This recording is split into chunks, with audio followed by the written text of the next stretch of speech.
بسم اللہ الرحمن الرحیم۔ نبیلہ وائس سینٹر میں دل کی گہرائیوں سے خوش آمدید اور پیار بھرا السلام علیکم۔ امید کرتی ہوں آپ سب دوست خیریت سے ہوں گے۔ آج کا ہمارا موضوع دو بھائی اور قبرستان کا فقیر۔ عرب کے ایک بادشاہ کا دربار لگا ہوا تھا۔ دربار میں ایک عجیب و غریب معاملہ فیصلے کے لیے پیش ہوا۔ ایک اندھا فقیر کھڑا تھا جو کہتا تھا کہ بادشاہ کے سامنے جو 100 دیناروں کی تھیلی ہے وہ اس فقیر کی ہے جس نے بھیک مانگ کر جمع کی ہے، جبکہ دوسری جانب 2 ایران سے آئے ہوئے بھائی تھے جن کا کہنا تھا کہ یہ 100 دینار انہوں نے اپنی دن رات کی سخت محنت اور ایمانداری سے گوشت بیچ کر جمع کیا ہے۔ اس شہر کا بادشاہ بہت دانا اور عقل مند تھا۔ اس نے فیصلہ سنانے سے پہلے دونوں فریقین سے معاملے کی مکمل حقیقت دریافت کی تاکہ مدعے کی جڑ تک پہنچا جا سکے۔ سب سے پہلے فقیر نے بولنا شروع کیا۔ کہنے لگا، بادشاہ سلامت، میں بھلا آنکھوں کا اندھا کیسے 2 جوان انسانوں کو دھوکہ دے سکتا ہوں؟ یہ تو مجھے لوٹنے چلے تھے، میرے دیناروں کو اپنی ملکیت کہہ رہے ہیں۔ خدارا مجھے ان کے شر سے بچائیے۔ یہ سن کر ان دونوں بھائیوں میں سے ایک نے کہا، نہیں حضور نہیں، یہ فقیر جھوٹا ہے، اندھے پن کا ناجائز فائدہ اٹھا رہا ہے۔ ہم دونوں بھائی بھی اسی طرح اس کے دھوکے میں پھنس گئے۔ یہ دینار ہمارے ہیں جو کہ ہم اپنے ساتھ اپنے شہر لے جا رہے تھے۔ پھر اس نے اپنی مکمل داستان سنانا شروع کر دی۔ کہنے لگا، جناب اب ہم دونوں بھائی شہر حران میں رہتے ہیں۔ ہم دونوں میں بڑا پیار اور اتفاق ہے۔ ہم ہر کام مل جل کر کرتے ہیں، لیکن ہمارے حالات بدستور خراب ہوتے جا رہے تھے۔ ہمارا کپڑے کا اچھا خاصا کاروبار تھا جو دیکھتے دیکھتے مندے کا شکار ہوتا چلا گیا اور نوبت فاقوں تک پہنچ گئی اور معاملہ یہاں تک پہنچا کہ ہمیں کاروبار بند کرنا پڑ گیا۔ اب ہم دونوں بھائی اپنے گزر بسر کے لیے پتھر توڑنے پر مجبور ہو گئے۔ بس جو کچھ کما لیتے اس سے مشکل سے گزارا ہو جاتا۔ اس عالم میں بھی ہمیں زندگی گزارتے 6 ماہ ہو گئے تھے۔ اب ہمارا اور ہمارے اہل خانے کا صبر کا پیمانہ لبریز ہو گیا تھا۔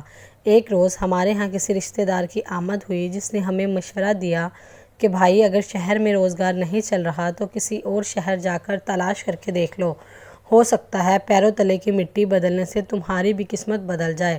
اس کے بعد ہمیں اس کی بات بالکل بھلی لگی۔ ہماری ملکیت میں کچھ زمینیں تھیں، بس ہم نے اپنی زمینوں کو فروخت کیا، کچھ رقم اپنے ساتھ لے جانے کو رکھی اور باقی رقم اپنی بیوی بچوں کو دے دی تاکہ وہ ہمارے واپس لوٹنے تک کچھ گزارا کر سکیں۔ پھر ہم نے عرب شہر جانے کا فیصلہ کر لیا۔ شہر میں ہم نے سن رکھا تھا کہ یہاں بہت نیک دل بادشاہ حکومت کرتا ہے اور یہ کہ اس کی سرپرستی مملکت کا نظام بہت اچھے طریقے سے چل رہا ہے۔ ہم ان دونوں بھائیوں نے اس شہر میں مل جل کر قصاب کا کام کرنا شروع کر دیا اور گوشت فروخت کرنے لگے۔ اللہ پاک نے ہمارے کاروبار میں خوب برکت ڈالی اور چند ہی دنوں میں ہمارے حالات بدل گئے۔ ہم دونوں بھائیوں نے خوب محنت کی اور دن رات کی محنت کو جمع کرنا شروع کر دیا۔ ہم اچھا کماتے ہوئے کافی وقت ہو چکا تھا، لہٰذا ہم نے سوچا کہ کیوں نہ گھر لوٹنا چاہیے تاکہ گھر والوں کو جمع پونجی سونپ آئے اور ان سے ملاقات بھی کر لیں کہ ہم نے اپنا سامان سفر باندھا اور 100 دینار جو ہم نے گوشت بیچ کر جمع کیے تھے ایک تھیلی میں ڈالے اور روانہ ہو گئے۔ شہر کے بیچوں بیچ ہمارا گزر ایک وسیع قبرستان کے پاس سے ہوا۔ ہم کسی سواری کے انتظار میں کھڑے ہو کر انتظار کرنے لگے۔ ابھی ہم کھڑے ہی تھے کہ ہمارے کان میں فقیر کی صدا پہنچی۔ یہ فقیر عجیب و غریب صدا لگا رہا تھا، کہتا تھا، ہے کوئی غریب کی مدد کرنے والا؟ کوئی سندھے فقیر کے ہاتھ پر ایک سکہ ہی رکھ دے، میں اپنے ہاتھ پر بس ایک سکہ رکھ کر دیکھنا چاہتا ہوں۔ ہائے میری قسمت، جب میں تندرست تھا تو کیسے پیسوں کی ریل پیل تھی، بس میں اندھا ہو گیا، اور میری پھوٹی قسمت جب میں بھیک مانگنے پر مجبور ہو گیا۔ یہ سن کر ہم اس کے پاس چلے گئے۔ میرے بھائی نے اس سے پوچھا کہ تم یہ کیسی فریاد کر رہے ہو؟ اس نے ہمیں کہا، میں کیا بتاؤں، میں جب سے اندھا ہوا ہوں میں تو سکوں کو دیکھ تو سکتا نہیں، چھونے کو بھی ترس گیا ہوں، کاش کوئی میری ہتھیلی پر ایک سکہ رکھ دے۔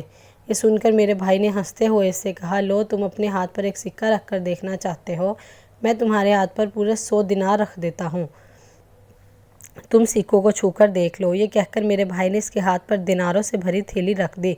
اس فقیر نے اس تھیلی کو کھول کر سکوں کو ہاتھ میں لینا شروع کر دیا۔ اسی دوران وہ اس کام میں مشغول رہا، اتنے میں ہماری سواری آ گئی۔ ہم نے جانے سے پہلے جب اس سے اپنے دیناروں کی تھیلی مانگی تو اس نے کہا، کون سے دینار؟ یہ تو میرے ہیں، تم خواہ مخواہ مجھ پر الزام لگا رہے ہو، تمہیں ایک اندھے کو لوٹتے ہوئے شرم نہیں آتی؟ اتنے میں اس نے شور مچانا شروع کر دیا اور لوگ جمع ہو گئے اور ہمیں آپ کے سامنے پیش کر دیا گیا۔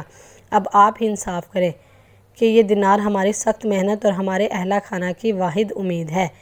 یہ بات سن کر بادشاہ کچھ دیر خاموش رہا، پھر اس نے اپنے خادموں سے کہا کہ دربار میں ایک بڑی کڑھائی میں پانی بھر کر اسے تیز گرم کیا جائے۔ بادشاہ کے حکم کے عین مطابق دربار میں بڑی سی کڑھائی میں پانی گرم کیا گیا، جسے اچھی طرح ابالا گیا۔ بادشاہ کے سامنے دربار میں سبھی حاضرین کی موجودگی میں ایک بڑی کڑھائی میں پانی بھر کر اسے پکانا شروع کر دیا گیا، حتیٰ کہ پانی کھولنے لگا۔ وہاں پر موجود سبھی لوگ منتظر تھے، نہ جانے بادشاہ کیا کرنے والا ہے۔ تبھی بادشاہ اٹھا اور دیناروں سے بھری تھیلی کھولتے ہوئے پانی میں ڈال دی۔ بادشاہ نے کافی دیر تک پانی کے قریب کھڑے رہ کر کچھ سوچا، اور پھر اس نے فیصلہ سنا دیا کہ یہ دینار ان دونوں بھائیوں کے ہیں، لہٰذا ان کے حوالے کر دیا جائے، اور فقیر نے چونکہ دھوکہ دینے کی کوشش کی ہے لہٰذا اسے قید میں ڈال دیا جائے، اور ساتھ ہی ساتھ دونوں بھائیوں کو ہدایت کی جائے کہ آئندہ اپنے مال کو یوں انجانے میں کسی کو نہ سونپیں جس کو وہ پہلے سے جانتے نہ ہوں۔ حاضرین حیران رہ گئے۔ وہ دونوں بھائی اپنے دینار پا کر خوش ہو گئے اور ان کے دینار ان کے حوالے کر دیے گئے، جبکہ فقیر کو قید کر لیا گیا۔ سب بادشاہ کے اس نتیجے پر کیسے پہنچنے پر حیران تھے۔ بادشاہ سے اس فیصلے کی حقیقت کے بارے میں سوال کر لیا۔ وزیر نے پوچھا، بادشاہ آپ نے یہ کیسے بتایا؟ بادشاہ نے بتایا کہ جب میں نے دینار کھولتے پانی میں ڈالے، کیونکہ وہ ان دونوں بھائیوں کے تھے، یہ قصاب کا کام کرتے ہیں، تو یہ وہی سکے ہوں گے جو ان کے گاہک انہیں گوشت خریدنے کے ٹائم دیتے ہوں گے اور یہ اپنے پاس رکھ لیتے ہوں گے۔ میں نے کھولتے ہوئے پانی میں سکے اس لیے ڈالے تو کچھ ہی دیر میں پانی کے اوپر والی سطح پر چکنائی دیکھی، جو کہ گوشت والے ہاتھوں کی وجہ سے سکوں پر لگی ہوئی تھی اور نکل کر اوپر آ گئی۔